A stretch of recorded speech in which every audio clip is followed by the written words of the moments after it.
Hi, I'm Krishane. Have you ever wondered how companies tap into valuable new information from the world around them? You might think they'd resist it because it didn't come from within.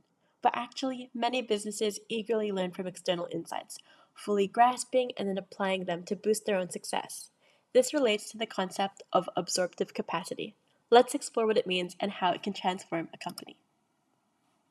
The concept of absorptive capacity was first introduced by Cohen and Leventhal in 1990. They defined it as the ability of a firm to recognize the value of new, external information, assimilate it, and apply it to commercial ends.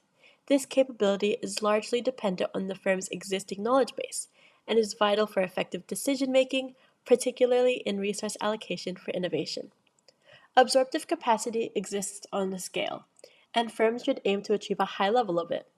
According to Cohen and Leventhal, companies that excel in absorptive capacity are more likely to succeed and innovate. This capability can evolve through activities such as research and development and other initiatives aimed at enhancing it. Since the introduction of this theory, numerous textbooks and journal articles have expanded on the concept, applying it to modern contexts and deepening our understanding of it. According to Miles, to contribute to absorptive capacity, organizations must be able to create and absorb new knowledge from four key sources. First one is conducting internal R&D. Second is learning from current operations. Third is borrowing new knowledge from other organizations and sources. And fourth is purchasing new knowledge, such as acquiring new equipment, talent, or external consultancy. Now let's look at this sponge metaphor.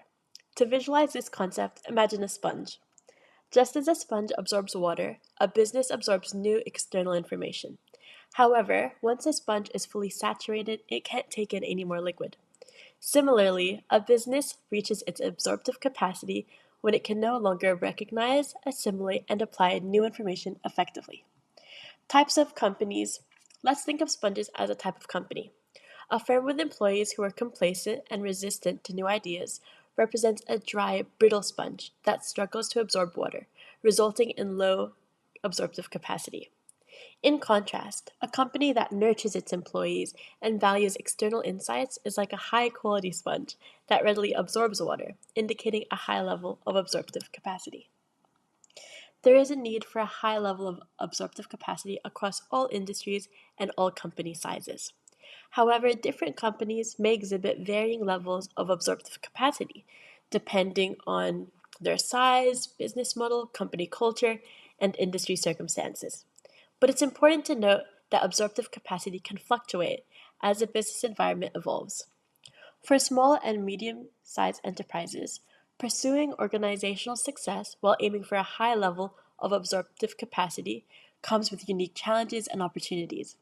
Due to their limited resources, these organizations may require stronger implementation support and a secure environment to experiment and mitigate risks.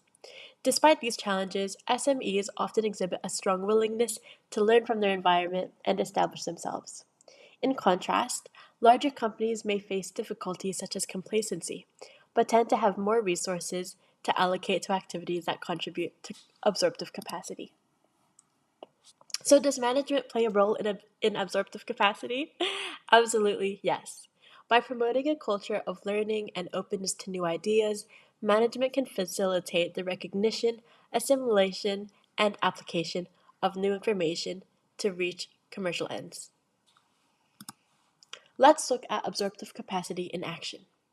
Companies with high absorptive capacity can rapidly assimilate new knowledge and technologies, giving them a competitive edge.